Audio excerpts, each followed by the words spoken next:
Hey guys, to figure out if you can simplify a fraction or if you can reduce a fraction, all you're asking yourself, is there any number I can count by to get to both the numerator and the denominator? Let's take a look at the first example, 6/8. I know that both of these numbers, 6 and 8, are even, which means I can count by 2's to get to them. So if I want to simplify this by 2, that means I'm going to divide the numerator by 2. 6 divided by 2 is 3.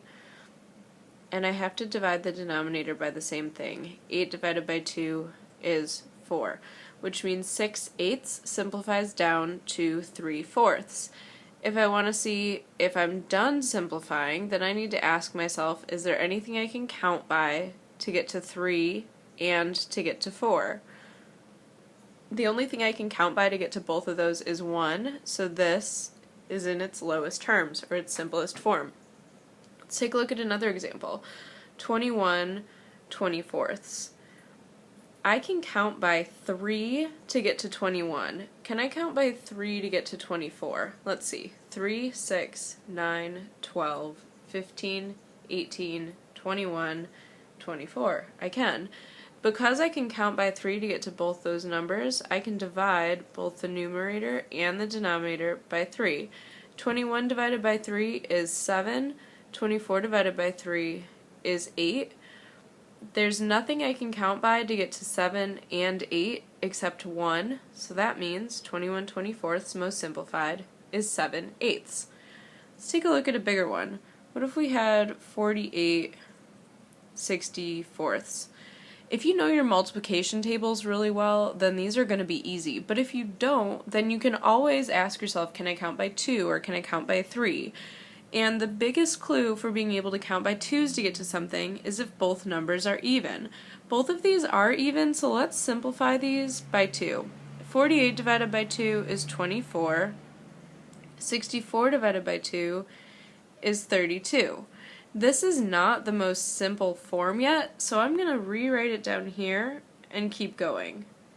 Again, both of these numbers are even, so I'm going to divide top and bottom by 2.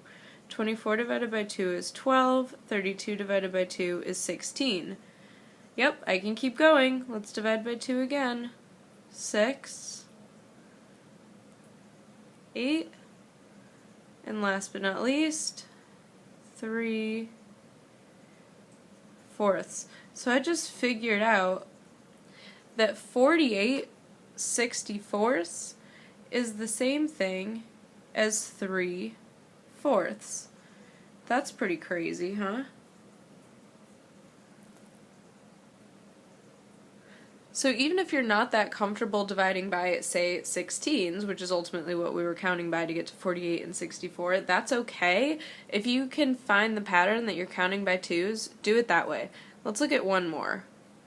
What if I had 17/20? Is there anything I can count by to get to 17 and to get to 20? There's nothing I can count by to get to both of these numbers, so this one actually cannot be simplified. 17/20 is in its most simple form.